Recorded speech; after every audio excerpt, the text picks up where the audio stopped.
clair. Il est 8h24. Magnien président, évidemment. RMC Bourdin Direct, Magnien président. Coup de com', coup bas, coup fourré de la campagne. Benoît Hamon, Manuel Valls. Comment se sont-ils comportés hier soir dans le débat ? Eh bien, on attendait un Manuel Valls très offensif, voire agressif. Ça n'a pas été le cas. Au début du débat, il a d'ailleurs semblé tourner autour du pot. Ce n'est pas un débat personnel. Non, c'est un débat plus fondamental que cela. Et c'est un débat, nous allons l'approfondir, bien évidemment, mais c'est un débat... On va ouvrir le débat, on va bientôt débattre. Et bon, au bout de 20 minutes, Benoît Hamon est entré dans le vif du sujet. On va commencer le débat, parce que là, moi, j'ai un désaccord. Voilà, il est temps de commencer le débat. On est enfin entré dans la confrontation, notamment sur l'économie, la dépense publique, le revenu universel. Je vous épargne l'avalanche de chiffres des deux côtés. Mais notons une petite nouveauté. Les deux candidats se sont lancés dans du name dropping. Autrement dit, balancer des noms, des références pour appuyer leurs arguments. Le rapport Gallois. Il y a eu un rapport parlementaire, celui du sénateur Daniel Percheron. Il y a eu une note de François Chérec, j'entendais d'ailleurs l'économiste Thomas Piketty, et il y a la FNARS, présidée par le même Louis Gallois. Avalanche de références, réplique immédiate de Benoît Hamon. Économistes réputés dans le monde entier, Thomas Piketty, Emmanuel Saez, Camille Landais, Julia Cagé et plusieurs autres.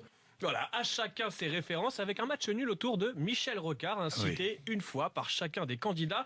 On retiendra aussi cet instant complice quand les deux candidats ont parlé de leur santé.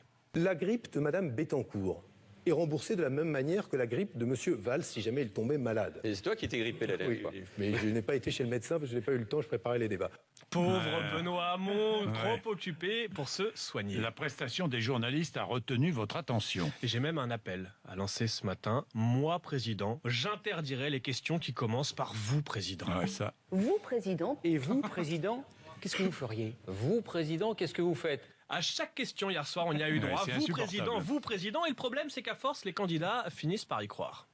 Moi, président, puisque vous m'y invitez. Et voilà, Manuel Valls se croit déjà président. Enfin, pour conclure, une séquence qui va vous plaire, Jean-Jacques. L'instant méthode assimile, le moment Wall Street English. Do you speak English? Yes. Benoît Hamon.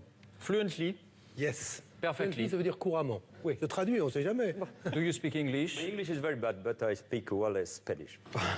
Ok. Manuel Valls a eu raison de la jouer modeste sur l'anglais, parce que quand il s'agit de parler du site Airbnb, on ne le sent pas très à l'aise. Le cas de Uber pour ce qui concerne les taxis, Amazon pour les commerçants, Airbnb pour l'hôtellerie. Ennemi.